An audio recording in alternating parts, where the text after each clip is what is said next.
Ladies and gentlemen of the press, we'd like to use the time to welcome you at the Liberia National Police Headquarters. And your call is to acquaint you of a game that the Liberia National Police made over the time. And not to waste your time, we call on Lucado to give you the briefing. Thank you. Well, thank you so much, Louis Normo, ACP Louis Normo, the head of media relations of the Liberia National Police. On behalf of the police administration, headed by our Inspector General, Honorable Patrick Sudu, we want to take this time to welcome you to the headquarters of the Liberia National Police. Presenting this press conference today, I am Moses Carter, spokesperson of the Liberia National Police. And I also have with me, sharing this platform, Deputy Commissioner of Police, Emmanuel Doe Diriken, who heads our CSD investigations. And he stands right on my left. And I also have Assistant Commissioner of Police here for organized crime, Honorable Pepe. He's also sharing the platform with us. And we want to use this time to welcome all of you members of the press to this press conference. As always, you are always cooperative in proactively working with us and giving information to members of the public. Today we've called you to provide you a lot of information, public information, useful information for public consumption. And so, not to waste much of your time, we'll go straight into why you are called here. Let's begin with our first development. The Liberia National Police has investigated.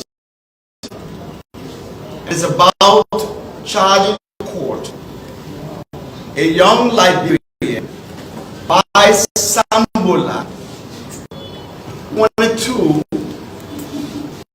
for raising false public alarm in violation of Chapter 17, Section 17.4 of the revised Penal Code of the Republic of Liberia.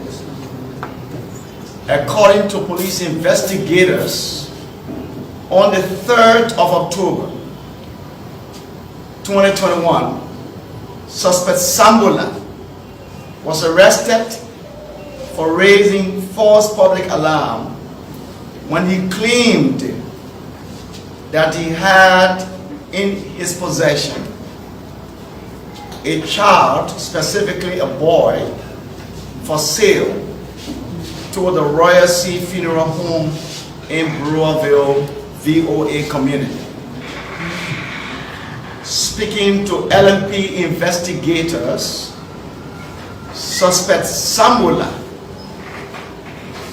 after being arrested and interrogated, somersaulted on his earlier testimony, claiming that he was drugged through cayenne, a mixture of peanuts and farina. That's for some of you who do not know what cayenne is. He told LMP investigators that he had relocated to Monrovia from Grand Cabal County to live with his brother, whom he believed was in a position of taking care of him and taking him for medication for romanticism treatment. Suspect Sambola pleaded with police investigators to forgive him, vowing never to repeat said action.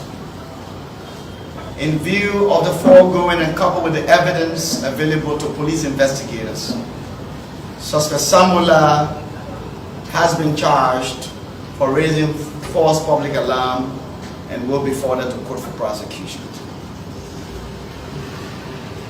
Distinguished members of the press, The Liberia National Police has also charged and is about forwarding to court a 22-year-old Liberian, Pascal Cullen, again for raising false public alarm in violation of Chapter 17, Section 17.4 of the Revised Penal Code of the Republic of Liberia.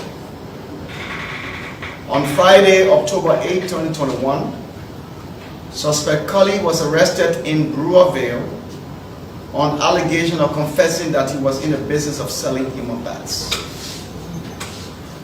In conversation with LMP investigators, suspect Cullen confessed that he was under the influence of alcohol, which influenced him to have made such a statement.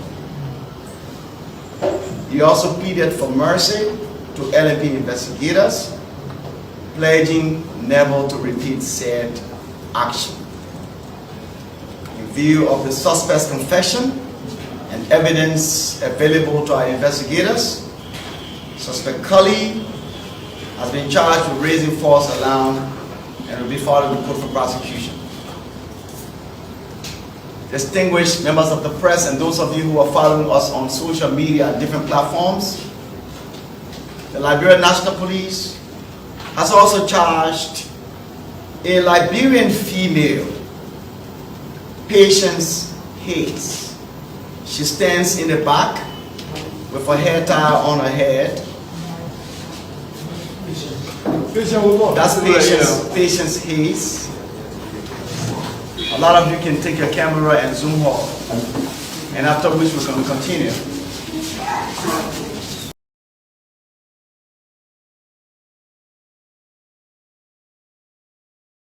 A Liberian female, 31 years old,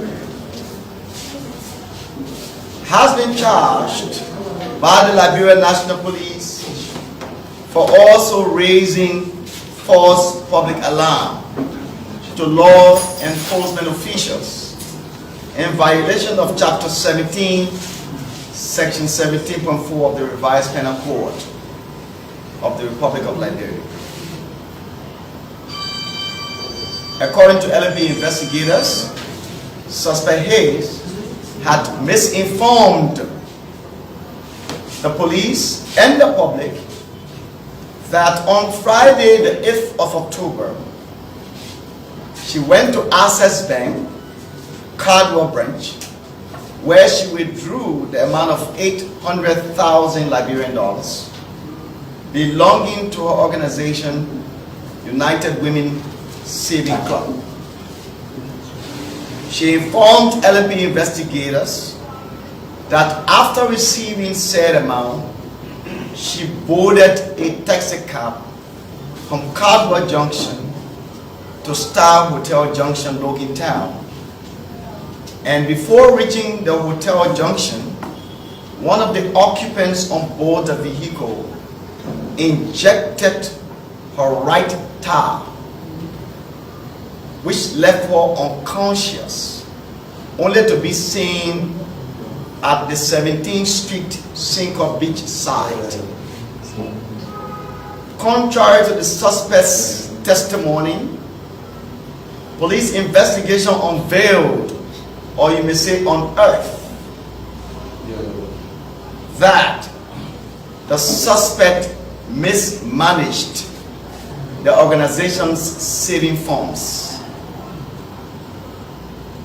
A medical report in the possession of the police shows that the suspect was never injected as indicated to police investigators. She admitted to LMP investigators in the presence of her legal counsel that she chose to provide false public alarm or information to LMP investigators and the public so as to buy time in order to pay the money to her organization members.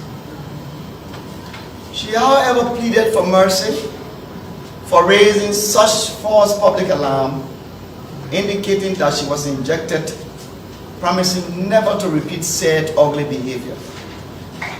In view of the foregoing and evidence available to police investigators, suspect patient Hayes has been charged with raising false public alarm and will be forwarded to court for prosecution.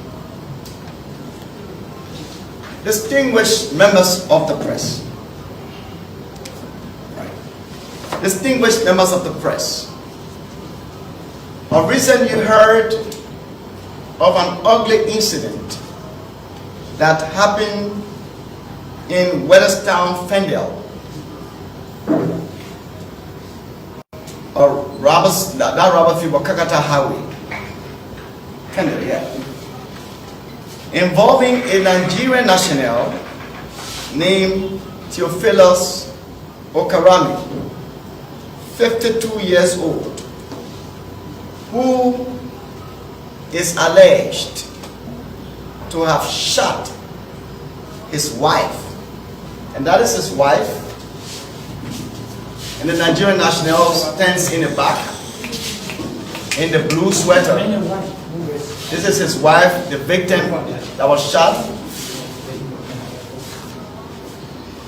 and that is the Nigerian national in the sweater that stands there.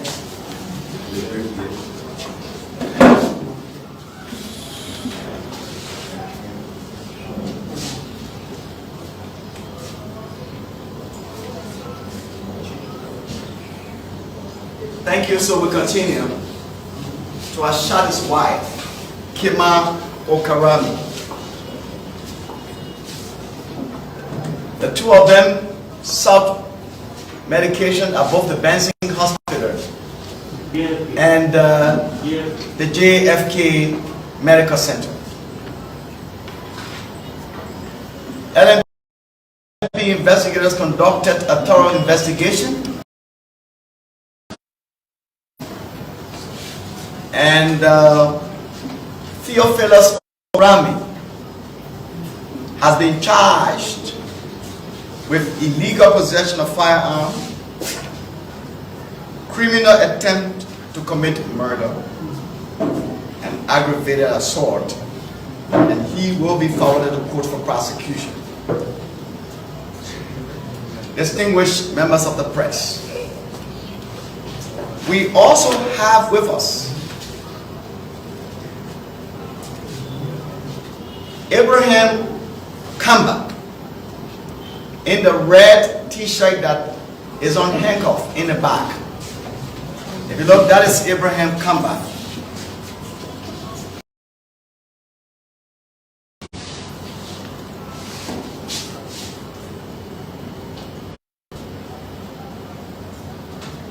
And after which you guys will do some pictorials of these suspects that are about to be forwarded to court. Abraham Kamba was arrested on Sunday, October 10, 2021, in Newtown at an entertainment center called Face to Face. According to police investigation, suspect Tamba had gone to transact dubiously with the face-to-face management in the tune of 20,000 counterfeit United States dollars.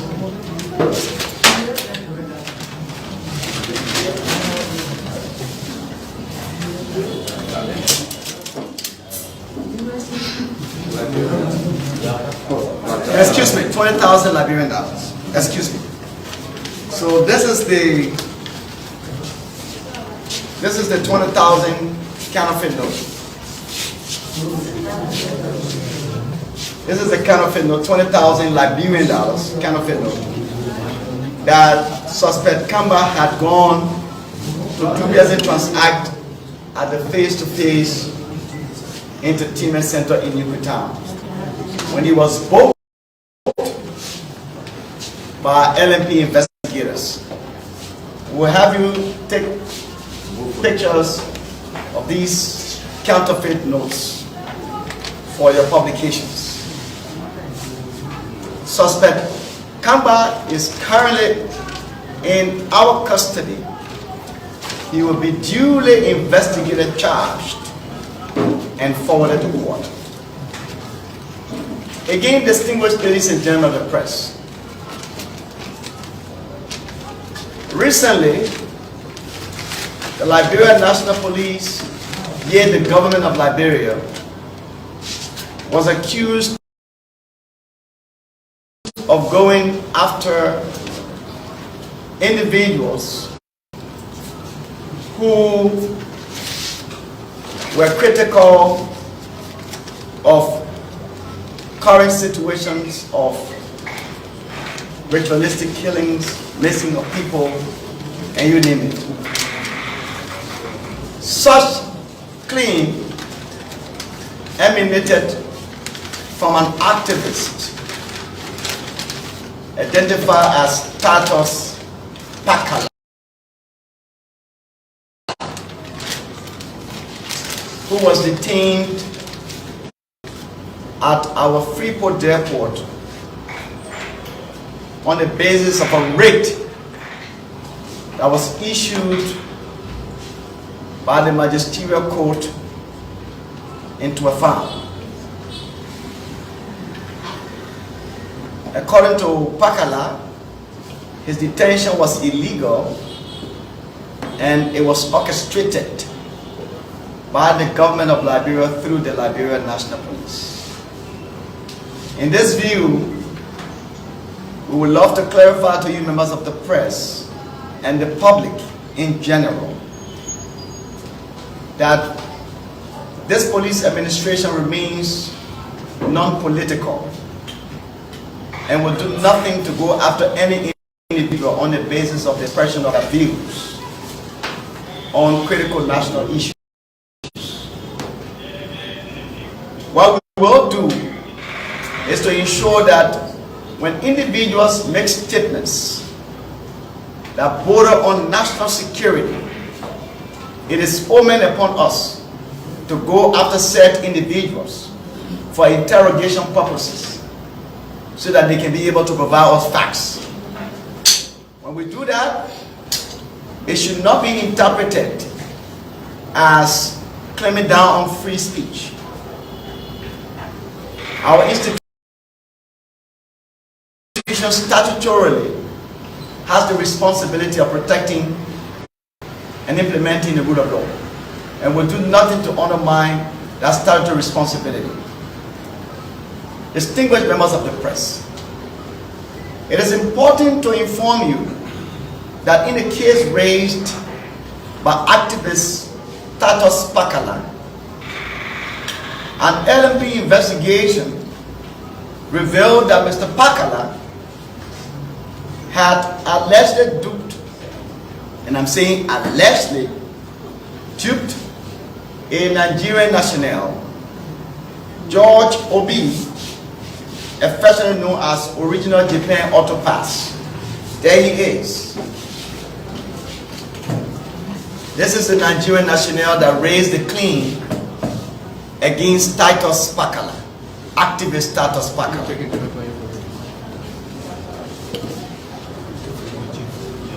The claim of George Obi against Titus is that activist Pakala dubiously extorted $650 from him under the pretense of arranging an invitation letter for him to travel to the United States of America or Australia. Mr. Obi also alleged that on the orders of former District 13 representative candidate, Honorable John J. Weir, and a man only identified as Ray,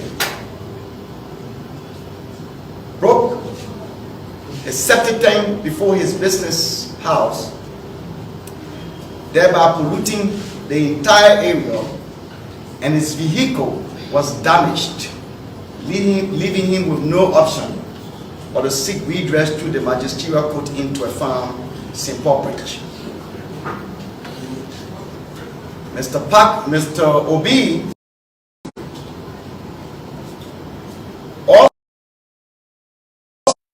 also alleged that Mr. Weah, former representative candidate of District 13, owes him $350 which derived from auto pass he on the Weah took from him on credit. Hence, the matter is under investigation by the Liberia National Police, and if probable cause is established, Mr. Obi claims will be forwarded to court. So we thought that we'll make that clarity because activist Pakala had gone on social media and made these wild allegations. Again, I also want to say to you that we remain non-political.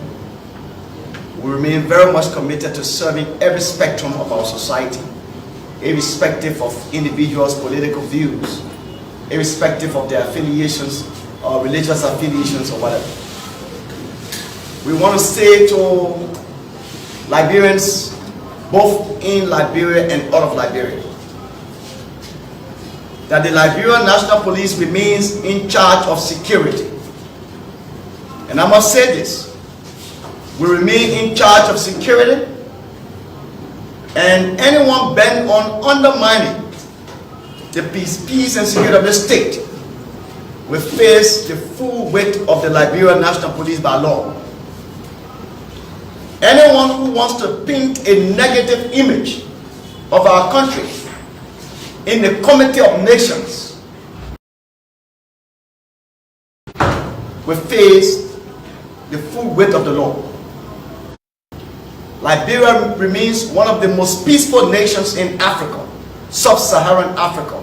You can do your own research by researching the Global Peace Index and find where Liberia is placed, right behind the first 10 countries, peaceful countries in Africa. We will do nothing but to jealously protect the peace of this country so that our citizens can go to bed safe and sound. And do not get us wrong. We do not negate the fact that there are crimes being committed in Liberia, like anywhere around the world. But we remain very resolved in ensuring that those who are bent on causing harm, harassment, intimidation of our citizens will not go with impunity, but we made to face the full weight of the law. So we assured our citizens both in Liberia and in the diaspora, especially some of our citizens who would love to come and spend their vacation here for the festive season. Feel free to come. When you come, you will have a different picture of some of the images and some of the news you are seeing or viewing on social media. Liberia is safe. We are in charge of security, and no individual, and I say no individual, will be allowed to tarnish the good image of this country, thereby undermining the peace of our country, and will be allowed to go with impunity. At this juncture, I want to turn the floor over to Deputy Commissioner of Police Emmanuel Jiriken. He's called authority. He's an authority of police investigation. He's a seasoned police investigator, and he will definitely provide you further information. You're welcome, sir. Thank you, DCP Carter. You said it all, and we don't want to bore the press that have been waiting for us because we were early on in the strategic meeting at the office of the Inspector General, for which we waited so long and patiently. We thank you for the information that's being provided by our chief spokesperson. Are all correct. As an institution, we stand by it. We stand to defend our investigation, even at the level of the court. Thank you so much for coming, and feel free to contact us whenever you are ready, and and that we will provide you additional information. There are other things happening, and we are working around the clock to unveil those. But as it is solved, we're definitely going to get to you through our Department of Press. Thank you so much. So at this juncture, some of you would love to ask some questions, and let me say to you that the question and answer will be coordinated by me and Deputy Commissioner Emmanuel Jiriken. So you're welcome to ask your questions. Thank you. My name is Martha Kane. I work for OKFM and an online blog, The Agenda. I have two questions. You've outlined numerous cases where people are creating false alarm and they are being apprehended. Eventually they'll be forwarded to court if found probable. But I didn't hear you say anything about armed robbery incident. There are several reports emanating these days about armed robbery as early as 8 o'clock, 9 o'clock. What is the police position on it? And my second question, there is this video that has been circulating on social media with a little girl, hand tie and a leg tie, allegedly that happened in Bomi, around the Bomi County area. What has the police done about it? Okay, so our CSD Deputy Commissioner will kick up answering your question, and I'll provide some buttressing comments. So thank you for your question. The Liberia National Police Crime Services Department has taken key into issues arising from various communities around the country. And as such, the issue about armed robbery is of no exception to those concerns. We've stepped up our patrols, okay? Both mobile patrol and foot patrol. It's just that given our strength, our numerical strength, we cannot be everywhere at every time. So to say that these crimes, the occurrence of crimes would not be committed except someone live in outer space, you will have those things happening. And of course, when they do happen, it rests with us to respond and take the appropriate investigative action. With relation to the alleged abduction/kidnapping of the kid in Bomi,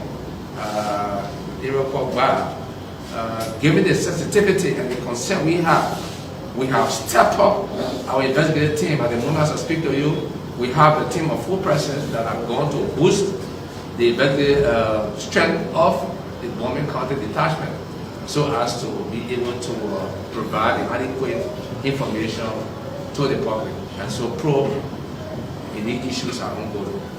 So just to buttress to what he said very briefly, when these cases come to us, we treat them as cases that require authentication. That is, we have to go beyond. We just read to you or stated to you about some issues of false alarm, some orchestrations. So it is not that when we receive information, we take said information by face value. We go beyond what we receive by establishing the facts. Because when cases are forwarded to court, we do so on the basis of the available evidence. That is why we even had a problem with the pastor of the Providence Baptist Church, Dr. Reeves.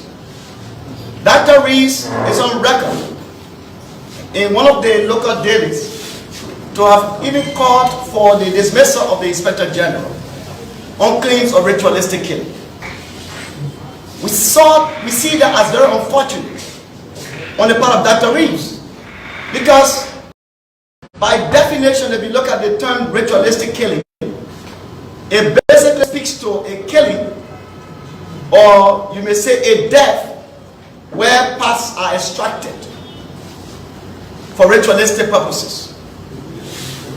And of all of the issues that have been raised on ritualistic killings, we are yet, and some of you members of the press need to ask the hardest questions to these claimants, we are yet to have any one example. And we said that except the case in Maryland, which we solved, we investigated and charged people to court. Beyond that, we are challenging those persons who have information on ritualistic killings to come forward with said information, we will not hesitate but to investigate and report to the Liberian people. But to sit in your own corner and make a claim that is unauthentic, that is not good for us. We are interested in facts, and if anyone has the facts, we ask you to bring those facts so that we can look into those facts. So we asked Dr. Reeves, we challenged Dr. Reeves from the Providence Baptist Church to bring us his evidence. And we not hesitate, but to investigate his evidence we put to the Liberian people. Thank you so much.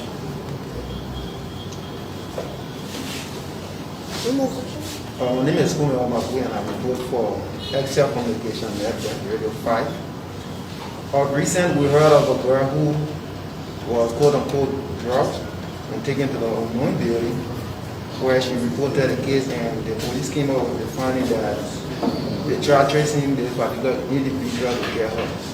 According to the report, the police said they didn't get that girl.